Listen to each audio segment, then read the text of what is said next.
sometimes just a simple note or a text. Shoot them a text, I'm thinking about you. Little things like that. If you can text them, Right. you write a letter and seal the letter. And if you can't mail it somewhere, put it in a drawer. Because the date, if and when, and I believe that there's more whens than there is ifs, but if and when that child comes back, these are the things you should give them. These are the gifts that you should give them. Not because the this is, yeah, not the court case. And just get healthy and move beyond the anger and just move into the point where you're supposed to be a parent and be a parent, be an example, be honest. Always rethink the unthinkable. We never thought at 90% of what we've experienced and overcome, we never thought we would get this far, and we've gone further. There is always opportunity. You just have to have patience. You have to have the time, put in the work. I'm here with two very special guests, Dizzy and Ashlyn. Some of you may know them, but you may have trouble recognizing them because both of them have changed their hairstyles. They are the stars of the Erasing Family documentary, which I filmed a few years ago. It's now available to stream on YouTube and a lot of platforms. And if you have not watched the Erasing Family documentary, before you watch or listen to this broadcast with Dizzy and Ashlyn, please do, because Dizzy and Ashlyn are reunited, erased dad and daughter. But we're not going to get into their backstory because there's literally an entire movie about this, their whole family, what happened. And there'll be many spoilers in this episode. So put this on pause, go watch Erasing Family. It's on YouTube. You can find out more at erasingfamily.org.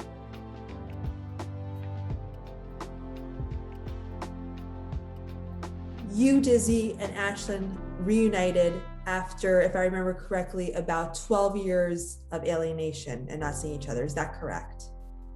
Yeah, I believe that's correct. Yeah, pretty close. I think 10 years, 12 years, somewhere right in there. Yeah. What encouraged you to reach out to your dad first when you were 14? Actually, I had a boyfriend at the time, and a really good friend of mine just kind of opened my eyes to the possibility that there's more than one story. And I'd always felt a void from my dad not being around, and I wanted to know more of my identity. So I'm sure a lot of parents are listening to this and they're asking, and this might be a question that's impossible to answer, what could they do if they have a child who is going to turn 18, who's finally going to be an adult, to encourage them to reach out? Is there anything, or does it have to be like just an internal decision? From my personal experience, I think it's an internal decision, but I think it's complex and every kid's different. The biggest advice I give in that area is to just be mentally and emotionally prepared for when they do and if they do. So, taking the steps to be in the right state of mind for if they do. And Dizzy, when Ashlyn sought you out when she was 18, were you expecting that, or was it a surprise? It's kind of complicated. It's a little bit of both, because the last time we had spoke when she was 14, the last thing she said was, "I will see you when I turn 18." Oh, wow. And so it was kind of one of those things where I knew that she was supposed to be coming that weekend, but I hadn't talked to her or heard from her in quite a few weeks. And when I tried to reach out, she was never available. I couldn't get her on the phone. And surprising to me, it was because they were on their way down. So, I was at work, she showed up. I broke a blow dryer because I was in shock, and just shattered everywhere. Yeah. You kind of knew she was coming, but were you prepared? No, I don't think you ever are. I think that there's a lot of unanswered questions. There's a lot of, where do we fit together? Are we friends? Are we father and daughter? What's that mixture look like? It's very difficult to find those boundaries. And thankfully, she's smart enough that we've been able to really work through those rough situations together. And that's really what it boils down to. I think as a parent, you need to be open. You need to be honest, but not too honest. Children don't need to know all the gory details. It hurts them more than it does any good.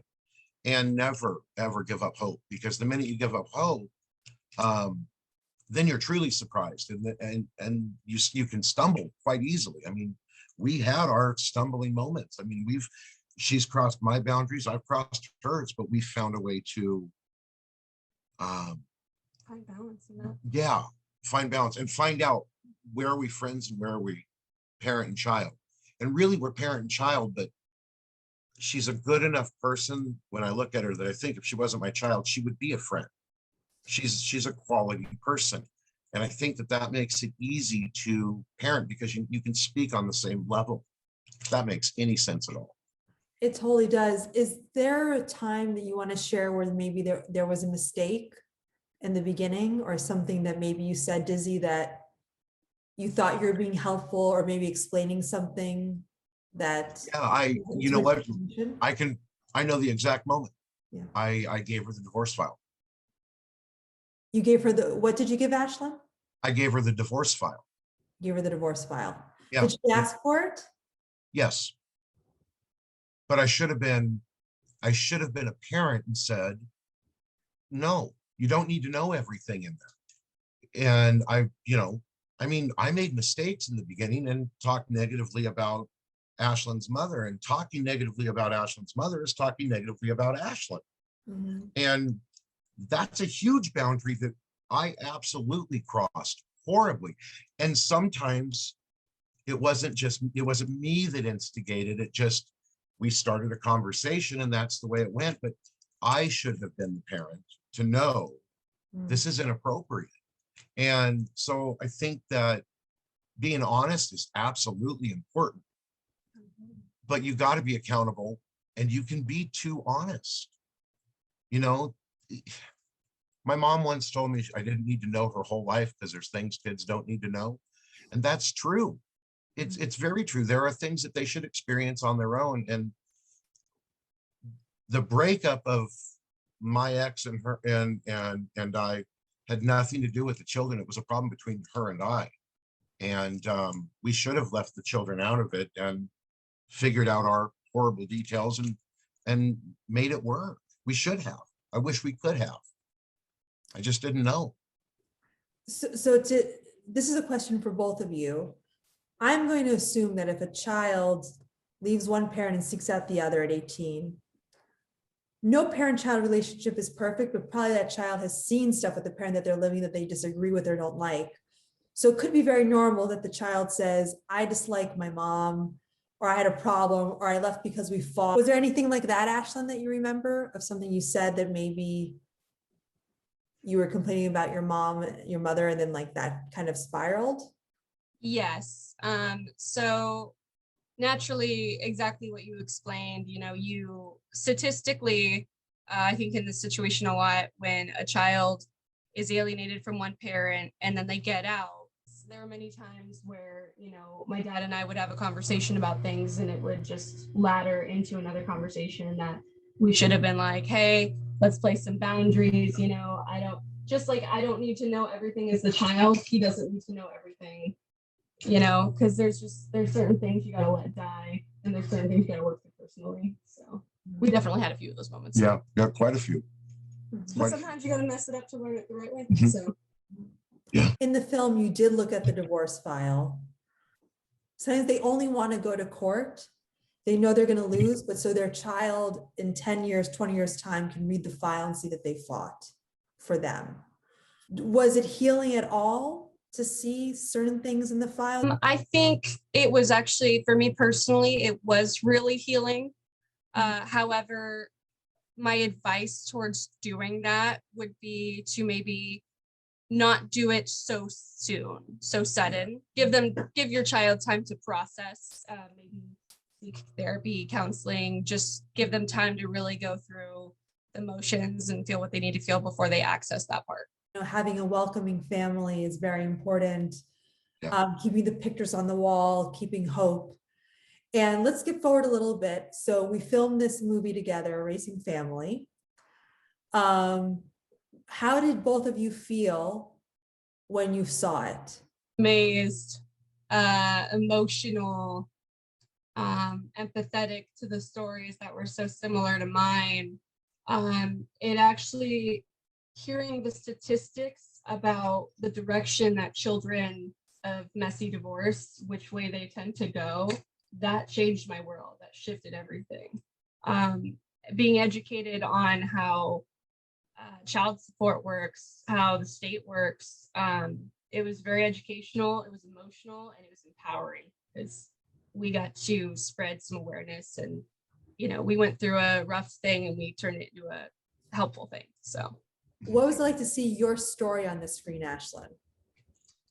mind-blowing. Surreal. When you watch the film, if you haven't already, you should.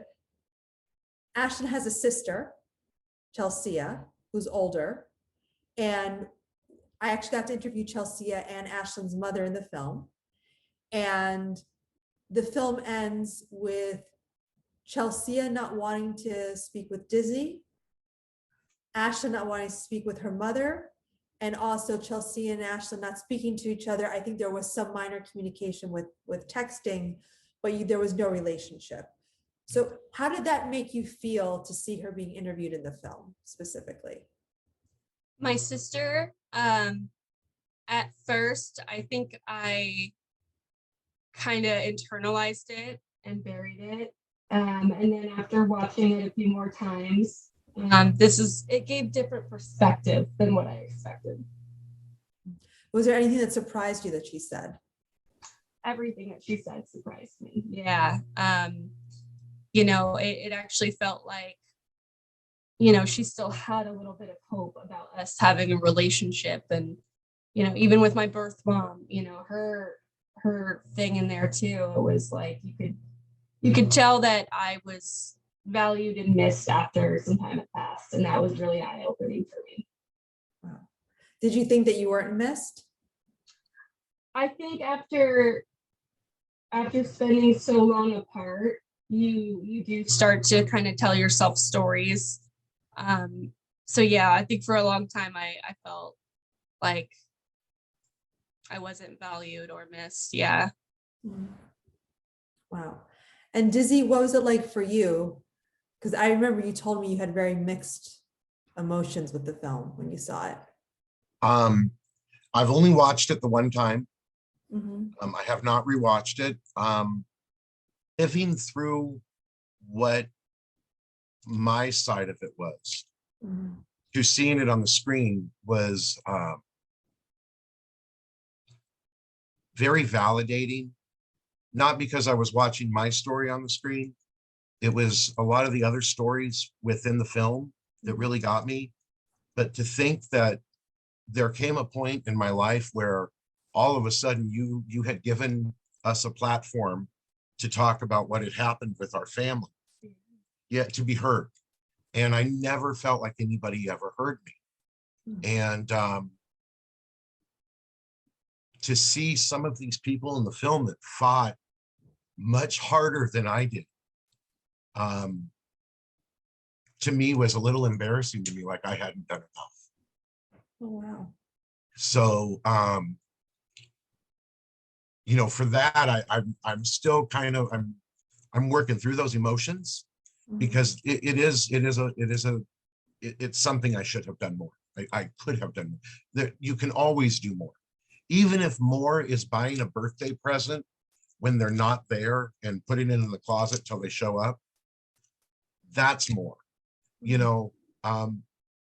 For a very long time, I tried to bury the feelings, and the only person that ever heard about it was my wife. And every now and then her sisters might have heard something, but it was always the missing piece. So to see it on the screen was painful. That was, I think, the hardest part. It was just absolutely painful because I relived every single moment that I did not have my children in my life, if that makes any sense at all. It does. So I have some more questions for you, Dizzy, but first, I think one thing I want to draw attention to is when you said there's more I could have done, you didn't go to file another motion. Right. You said doing something symbolic, because I think a lot of parents, they equate fighting with going to court Right. which, as we all know through the film, through talking to people, it's very expensive. Even if you have money for a very good lawyer, it doesn't guarantee anything. It's very time consuming. It's very stressful. And unfortunately, I can't recommend that to people. Right. But it seems that a lot of parents I talk to have this dichotomy of, I have to go to court, and some are so, the judge hates me. I know the judge will never rule on my side, but I'm going to go because I won't give up. Right. And there's parents who are just like, well, I withdrew the case, so I gave up. So what are some ideas, maybe if you didn't do them, but come to you now, of ways parents can be and keep fighting that are not going to court? Write them a birthday card every year and put it away. Buy them a small present every year for their birthday, for Christmas. Do these symbolic gestures. Hold on to those little items that are left about. Sometimes something as simple as a stuffed animal can make all the difference. Or hearing a story about something that happened and replacing an item that got broken, that the child liked. Simple things like that. Going to court, yeah, okay, it's great. It's great. You go to court, you fight. It's a back and forth, and it never seems to end. And everything ends up in chaos. And the biggest people that suffer are the children. And I think that parents need to take themselves out of the loop and think about, what does this do emotionally to my child? Yes, if there's a safety issue, I mean, you've got to fight as hard as you can. But sometimes fighting is I think it can be harmful, because what happens at the end of the day is the children, they see their parents ripping each other apart. They hear their parents talking smack around the house.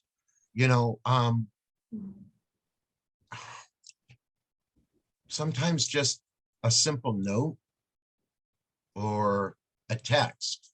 Shoot them a text, I'm thinking about you. Little things like that. If you can text them, Right. Write a letter and seal the letter. And if you can't mail it somewhere, put it in a drawer, because the day, if and when, and I believe that there's more whens than there is ifs, but if and when that child comes back, these are the things you should give them. These are the gifts that you should give them. Not because the this is, yeah, not the court case. Look, for Ashlyn, there was some healing there, okay? But there was a lot of dirt throwing in there. And that's really what that divorce file is. It's just dirt throwing. And I've done podcasts and interviews and radio things for dads ever since this film came out. And my best advice, my absolute best advice, okay, is to take yourself out of the equation and think about the child. Every time you insult the other party, you're insulting your child, because that's half of who they are. They need their full identity. And it's very important that you listen. It's absolutely important that you listen. And you got to understand that it doesn't matter who was wrong or who was right in the divorce. The divorce happened and everything else that followed. So don't try to seek validation. You don't need it. That's a big one. Do not seek validation. Yeah. Validation from your child is not required.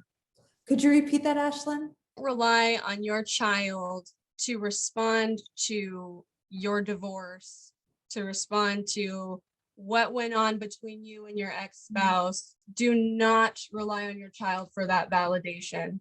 That is not a kid's place. At 18, at 25, it doesn't matter. It holds an effect and a long-term effect. And there's other ways to find an outlet for that. And I know that it's really complicated for parents, because you're in the moment, you're so intense with your situation, and this person, your child, is in a situation with you in a sense. But you can't do that. It is breaking a boundary with your child, and they don't even realize it. You don't need your child to tell you that you were right and that it's okay. Oh yeah, I'm right behind you. Yeah, that was a bad divorce. I'm on your side. I don't need her to be on my side. She needs to be on her side. And her side is having everybody that she needs and wants in her life. And now let's talk about Chelsea, because in the film, I want to turn this though into advice for parents. When I interviewed Chelsea, she points out to a social media post. I won't get into what it said. I will say for people who haven't watched the film yet, and you should, Racing Watch. Family. It is by far not the worst thing I've seen posted on social media. I see horrible stuff all the time, and I want to give a little public service announcement here that any child over the age of 10, maybe over the age of 8, but at least over the age of 10, knows how to follow their parent on social media without you knowing. They know how to create fake accounts, multiple fake accounts, and they're following you. So my first question is, did you know that Chelsea was following you on social media? I had no clue. I had absolutely no clue. In fact, just for the record, I didn't know that till just now. But well, in the film, she mentions a post. You know what? Okay, so the post that she's talking about was actually a message that she sent me. It was a private message, and she sent it to me, and then she blocked me. And I do know that she was following me. Now, let me rephrase that because I didn't want to kind of spoil it, but you know, Chelsea has come back and we have started talking. Right. So I did find out through her that she was following me. Anyways. Yeah. No, I mean, we will Yeah. get into how you are now talking to Chelsea, but just to, it's not a spoiler because we want to talk about it. You mentioned it briefly, but like you would have bet $100 that Chelsea was not following you at that time. Yeah, at that time, absolutely, $100. I'd have bet $1 million. And so let's just make it clear for all the listeners. It's probably very likely your kids are following you and they're following you under a fake account. Absolutely. Absolutely. You may think you know everybody on your social media page, but you don't. Mm-hmm. You don't. And so, yeah, it's super easy. And knowing that now, you know, I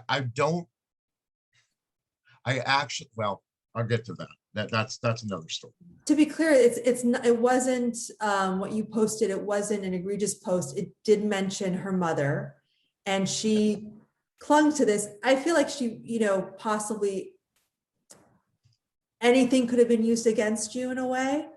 But knowing that, what advice would you give to parents on social media about posting? Because I see stuff sometimes where people will rehash how they discovered they were cheated on. They'll call their ex a narcissist, a narc, say that they're pure evil, there's nothing worse in the world, or screenshot text messages. What advice would you, I mean, I probably see screenshot text messages. I'm going to go, and also what they're talking to with their kids too. I probably see 5 of those a day. What advice would you give to parents who are on social media, who maybe they're on a private Facebook group, but what advice would you give about posting? Stop, period. Mm-hmm. I mean, come on. Listen, I get why they do it. There were a number of years there that I posted memes about fathers' rights and that was the post. It was one of these posts. And in my mind, when I posted it, I didn't think anything ill of it. Right. But when you look at it from your child's eyes, it's a whole nother ballgame. So stop. I don't care if you're in a private group. You know what? Stop. Get a therapist. No joke. Find somebody who you can use as an outlet to give you the right advice and help you deal with these emotions. We're dealing with anger, depression, thoughts of suicide, alcoholism. These are the things that erased parents go through. And then it's anger and violence and hostility. Let it go. You don't always have to be right. And there's 3 sides to the story: yours, theirs, and the truth. So own up. Even if you feel that you did nothing wrong, it takes 2 people to make this issue happen. And if you're posting your dirty laundry on Facebook, it's out there forever. You don't get to erase it. You don't get to take it back. Yeah. Think before you speak, no matter where that outlet is, because your kids are listening. Be the person you want them to be.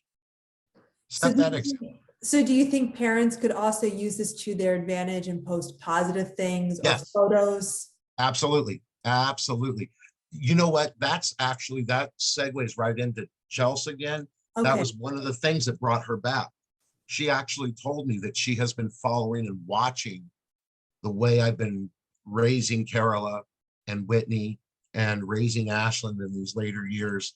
So just to be clear, this is after the movie where she declares very strongly in the movie she wants nothing No, to do with you. nothing to do with me. But then, and so the movie comes out around 2019. Right now we're recording this in February 2022. Just Right. give people, so after the movie comes out, when do you start talking to her? And how does that start? Is it over text, chat? Her and I spoke. Well, Ashlyn started talking to her sooner than I did. Mhm, Talking to my sister and my birth mom for about a year or two now. mhm. And I actually had the conversation with my sister regarding her and my dad possibly moving forward and having a relationship. And what was her reaction? What was Chelsea's reaction? I just want to say her name because you have a lot of sisters. Oh my bad. So Chelsea is the Chelsea. sister who stayed with your mother. And what was her reaction when you suggested this? So I think approach has a really enormous effect when you're in this type of situation. And Chelsea asked very little questions here and there. It was a lot more of the information I gave, and it was genuine information of, she would say, wow, you've changed. This A, B, and C about you is so different. And I would say, yeah, you know what? I can thank my mom and my dad for that. They helped me look through this lens on life, and they helped me build this, and they helped me do that. And she would just have this new perspective that she didn't have previously. And when you bring someone a new perspective in a genuine, happy light, and you're honest and healthy about it, I think it makes their heart more open and vulnerable to the idea of changing their view. So it wasn't like dad's right. No, I said, they both had their issues and it is what it is. With that being said, these are all the things that I've conquered. You see the changes in my life, and this is me telling you it comes from this place. How did you first talk to your daughter, Chelsea Dizzy? Like, was it over text? Was it a phone call? In September of last year, so September of 2021, after 18 years of silence, she shot me a text that said, Wow. "Hello, Desmond." And I didn't recognize the number. And I said, "Who is this?" And she typed out her name, Chelsea. And I dropped my phone. I started to cry. I freaked out and started frantically texting. I guess we texted for about 45 minutes, and then we had a phone call, and we talked for 3.5 hours. Wow. And we didn't get deep. We did not get deep. We kept it. Let me rephrase that. Surface conversation for 3.5 hours. Well, no, I mean, we got deep, but we didn't go heavy. Okay. I explained to her that I said, before you say anything, I want you to know that I am sorry I didn't fight harder. And I'm sorry I wasn't there. And I'm sorry I was a bad father. But if you give me the opportunity, I will try to make it up. And she responded with, "We can get into all that at some point. Let's just start here. Hello." Wow. And that told me exactly where her boundaries were. We've discussed her boundaries and how we're going to move forward. And we've had multiple phone conversations, video conversations. Yeah. Wow. So you opened up with "I'm sorry" because I was a horrible father. I made all the wrong choices. I didn't fight hard enough in some ways. I fought too hard in other ways. I tried so hard to get somebody to vindicate me, validate me, tell me I'm right. Tell me I'm right. That's really what I wanted. And that stewed my anger for a long time and made it very difficult to be who I needed to be, which was an actual father to my children. no matter what. A lot of parents ask about, well, should I apologize or not? And it becomes this whole thing. Obviously, you should never apologize for something that's made up and you didn't do. Absolutely. But you owned your mistakes as opposed Yeah. to saying, I'm a victim of a system. I'm a Absolutely. victim. Yeah. No, I wasn't the victim of the system. Yeah, the system is flawed, very flawed. And there are parts of the system that hurt me. However, I was flawed. I was very young. I had absolutely no understanding for what it was to be a parent. I had no understanding what it was to be a good husband. So I was never a good husband, which made me not a very good father. Now, when Chelsea was young and I was there, I was very attentive, I was always a part of that. But it was once they were gone, there were just points in my life where I gave up. I mean, I just gave up. And that's the one thing you can't do. So yeah, for me, I made a lot of mistakes in my first marriage. It's not Jennifer's fault what happened between us. It's our fault what happened between us. And, I have nothing to do with my ex-wife. I wish her all the best. I have no anger, no animosity anymore. I made mistakes, man. I got to own those up. That's what a man does. That's what a parent does. Be what you want your child to be. If you're a good person, your children will reflect that. If you're an honest person, they're going to be honest. Right. And let them be their person. And have you met with Chelsea in person? Yes. What was that like, and when did that happen? My mother fell ill this last Christmas season, and her last wish was to see Chelsea again. We got Chelsea on the phone. They spoke. After they spoke, my mother fell into a coma and she passed away New Year's Day. 2 days later, Chelsea and her wife showed up. We bought them a plane ticket, got them a hotel room. They showed up and we got to spend 3 wonderful days together, just hanging around each other, being a family for the first time ever. I mean, it was the first time two of my wife and I's daughters, it was the first time that Chelsea and Whitney had ever met. So there's two sisters that had never met. We have some great pictures of all of us together. And I mean, it's still unbelievable to me. And she doesn't call me dad, and I'm okay with that, because that's one of her boundaries. Her stepfather took that role, and I'll respect her boundaries there. Maybe someday, maybe not. Maybe that's the way our relationship goes, but whatever it is, I'm going to take it, because I had 18 years of nothing. So anything is better than nothing. And right now, Ashlyn, how is this new dynamic working out? Like, do you all keep in touch periodically? Like, are you all talking to each other in a group chat? Like, what does it look day to day now? We've got a family chat. Which of course, there's lots of families who are intact and happy, and their adult children don't contact each other every day. Right. So no one should judge if it's once a month or once every few months, because there's a lot of families out there where it's every few days. Every few days. Wow. Oh yeah. We've got a group chat where all the family talks all the time. We talk daily.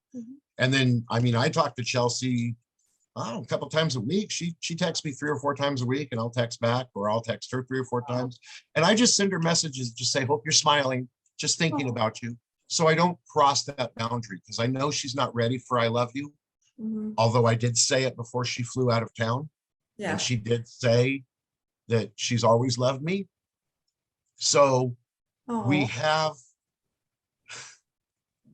4 out of 4 ain't bad. Yeah. Well, also, just to make this into a takeaway for the people listening, even if you don't have a fluid relationship with your child, texts like thinking about you, hoping you're smiling, are so much more powerful than miss you, can't live without you, when can I see you again? Yeah. Are these asking questions, because children can feel guilty. Yes. Yeah. And I ask people to remember also, even if they had a great relationship with their parents, when they become young adults and they're out in the world, and the parent says, why don't you ever call? It's a guilt trip. No one likes it. And then the relationship becomes, well, I got to see my parent once a year. It becomes an obligation, a job.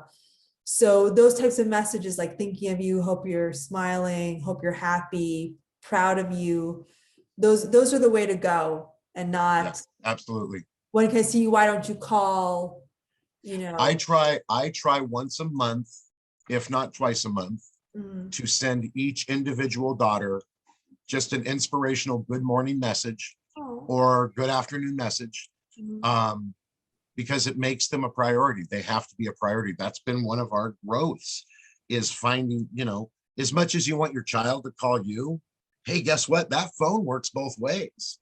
Hey, those text messages go yeah. both ways. And it takes very little effort to just send a text that says, hey, thinking about you this morning, I love you. Hope you have a great day. Love you, beautiful. Simple things like that.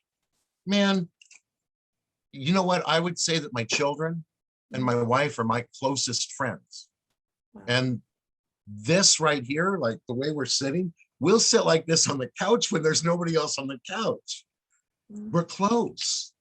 that's amazing. And it's because we respect each other's boundaries and we work hard at it. I mean, sometimes it's a daily thing, sometimes it's a weekly thing, but we do it because we want to. Yeah. And Ashlyn, what's this been like for you, having now a better relationship with your sister, your older sister? I think it's healed a lot of sealed up wounds I didn't know I had. Hmm. And both of you have mentioned therapy. Also, for those people who unfortunately have problems accessing therapy, first I would say look for resources in your community. Sometimes it takes some calls, but there might be clinics, there might be people who, I have a friend who's getting licensed and she needs to do 10,000 hours, and she will offer therapy at a very low rate because she needs those 10,000 hours to become licensed. So for people to look to call up schools, it is unfortunate in our country that it can be expensive, but also that there can be support groups, but they're best when they're in person or private, not on a Facebook forum. And I also just want to mention too, before I get back to questioning, and find support groups where people are hopeful, where they're doing stuff to improve, and that there's people there who are reuniting. You don't want to be surrounded by sadness and pain. You want to be a place where you can express that. But if everyone just talks about how sad they are, that could possibly be worse. So finding a support group, it might also not be a parental alienation support group.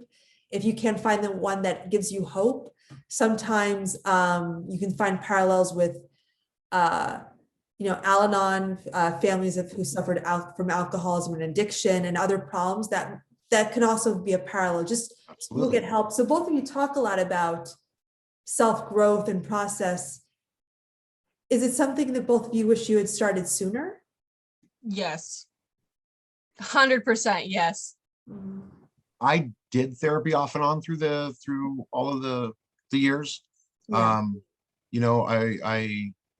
I was a very angry young man, so I had therapy when I was younger, which I think really helped me out. I think I wish I would have seeked it out earlier when she came home, Mhm. because I could have been able to have better tools. So I knew that things that I should say, shouldn't say, or conversations that we shouldn't have. I should have known boundaries, but I didn't. And for that, I really wish I would have started therapy much earlier. But of course, I'm a guy. I didn't need it. I was doing okay. I was doing all right, No, I wish I had. Yeah, absolutely. Well, does this speak to that? Because I think a lot of parents, their fantasy is that their kids will come back. It'll be this magical moment. Everything will be magical. But after that moment, is there still work to be done? Or is it just you reunited, everything's happy? There is so much work. There is so much work to be done. That is just the beginning. Yeah. It's a good moment, but that's the beginning of the mountain climbing. Yeah, it's damaging. Like if you don't go about it yeah. in a healthy, mediated way with one another, it can be damaging. in our situation, we were fortunate enough to think very similarly in a lot of ways. So when things would get crossed, it would get handled pretty quickly. And, we both, even after the film, he did his small share of therapy, and I still regularly go to therapy. And I think that, oh, he still does therapy. I think that getting your mental health in check plays a really enormous role, and having a safe space for someone to give you a different perspective than your own is really beneficial in this situation. Even if it's just a support group, a good friend. Yeah. And Ashlyn, so I know that you sometimes, talk with parents and families going through this. What advice would you give to parents who want to reach out to a reunited or formerly alienated child like yourself? And I'm just asking this, maybe this hasn't happened to you, but I have had some people who weren't in the film, but young people who put themselves out there as, they reunited, saying that they almost felt overwhelmed by parents trying to ask them for too much advice, or repeating questions over and over again, or trying to figure out some magic phrase they could say. And sometimes it was re-traumatizing. I'm not sure if that's happened to you, but anything you want to say about parents? Because if we give, and maybe this is a place to set a boundary or an invitation about how people can connect with you or not connect with you if you're not interested. Because I'm sure if people, even if I don't put your contact information, people might Google you. So what are your boundaries with that? People watching this?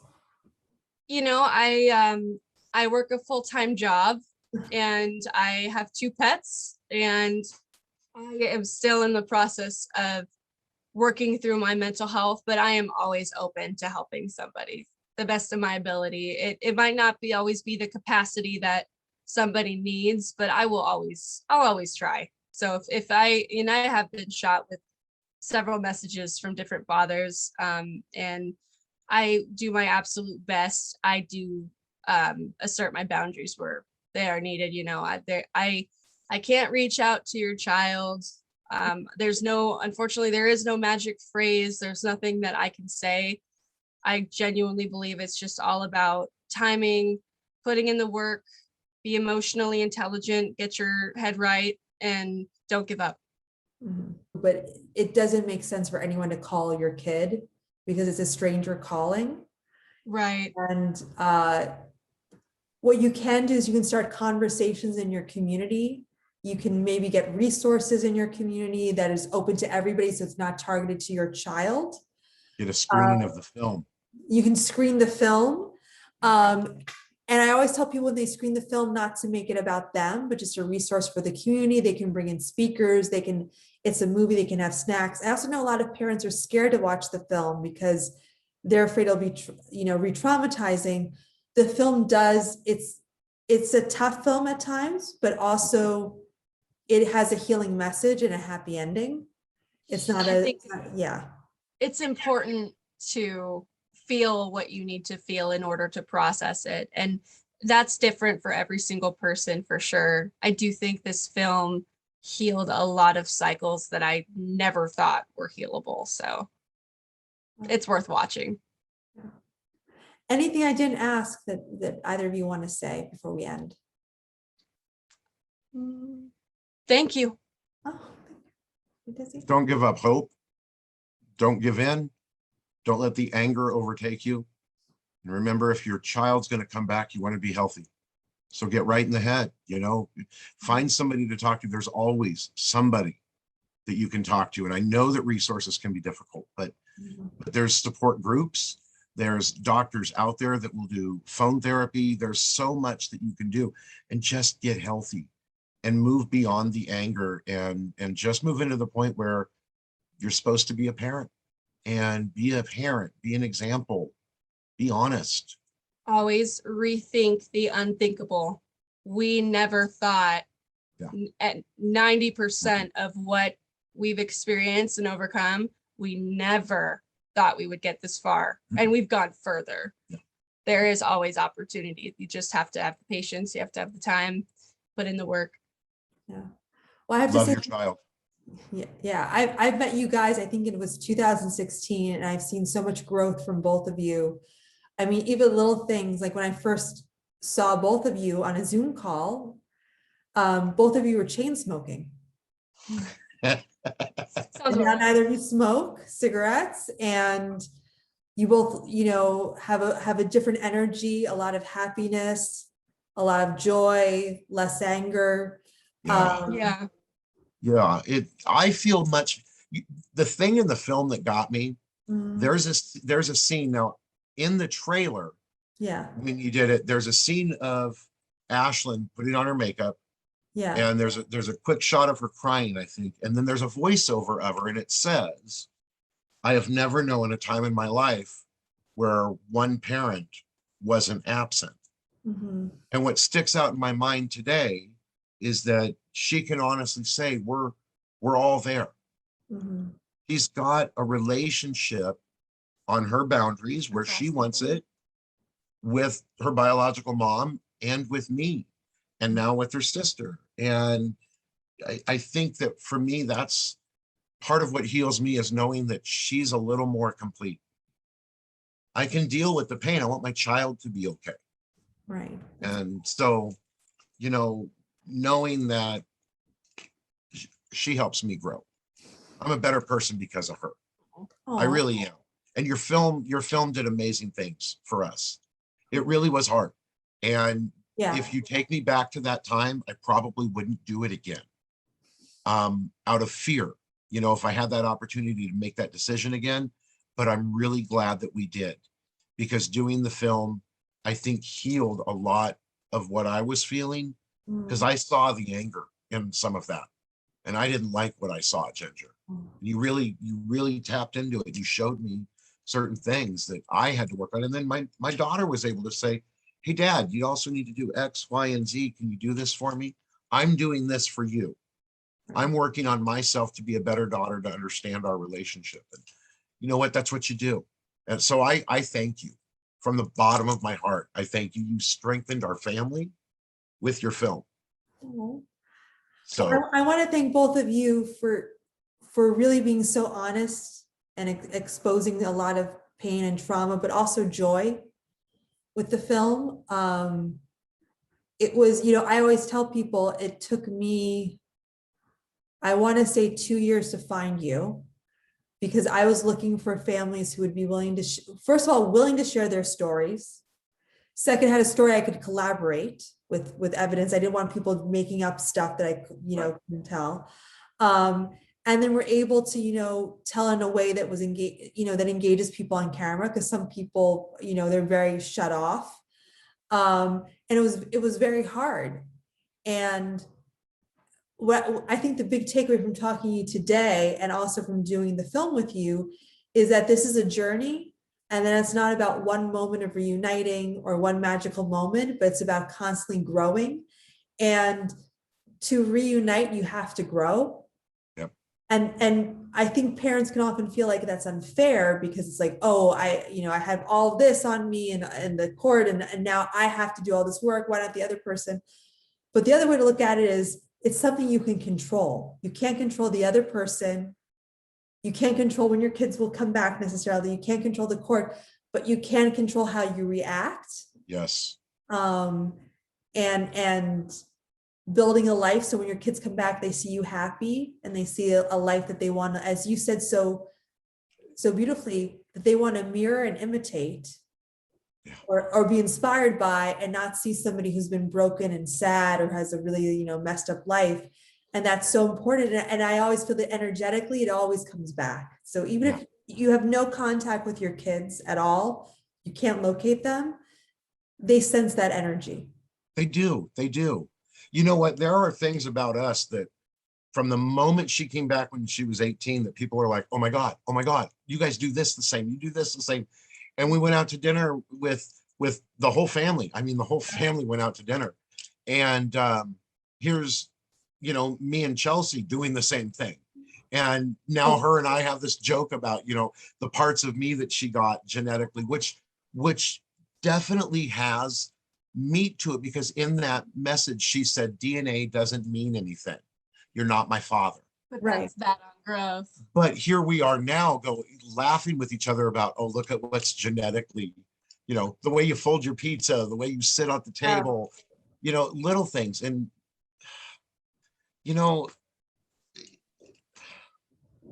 you're amazing. She's amazing. My daughters are amazing. I am such a lucky individual because I said this once to Ashley, and I really, you can edit this out if you want to, but I will say this. I am actually all the negativity that was there and all that is gone. I look at my ex-wife now and I think, you know what? She did a pretty good job raising the children because they had a mind of their own enough to make a decision for themselves. She gave them that kind of upbringing. And you know what? They came back to get to know me. And for me, I have no animosity. I'm very grateful. She did a great job. And none of us are perfect. But as the parent being reunited, my mother used to tell me, always smell like the rose in a situation. Always be the rose. And I say that to the kids always be the rose. Somebody's up in your face, be the rose, be the positive energy. And so, you get out what you send out and you get it back. And I just, at this point in life, I'm too old to be angry. It's time to be a man that my daughter can be proud to look at and say, that's my father. Wow. That's my daddy. And I'm going to compare every man in the world to him because that's what a real man does. So you have to own your own garbage. You got to. And I don't care who you are. It takes two to make issues happen. So look inside. Because if you're pointing a finger at somebody else, you're pointing three back at yourself. Wow. I think that's a great moment to leave this on. Thank you so much for sharing your story, first in the film, now today. And I'm so happy that everyone is back together because when I finished the film, I never want to say I didn't have hope, but I wouldn't have bet on it being so soon. And I'm happy that everyone came back. I would have bet it wouldn't have happened. I didn't think it was going to. Mm-hmm. So never give up hope. Never.